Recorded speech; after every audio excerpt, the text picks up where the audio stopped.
Video iliyopita nimezungumzia kuhusiana na Swiss transfer.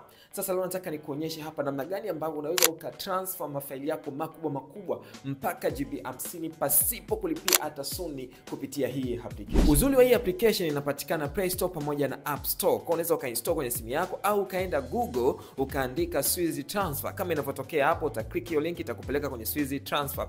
Option inayofuata ni kwamba itakutaka uupload hiyo picha, video au file ambayo unataka kulituma. Utachagua file lako, then option itakayofuata sasa ni kuchagua utume kwa njia ya email au utume kwa njia ya linki. Kwenye email maana yake utaandika email yako na utaandika email ya yule mtu ambaye unataka kumtumia, utaklik transfer, itakutumia verification code, na baada ya kuzipata hizo kodi na kuziweka, maana yake hilo file litakuwa transfer kwa mtu ambaye unamtumia kupitia email. Lakini option ya link ni kutransfer, then ita create link.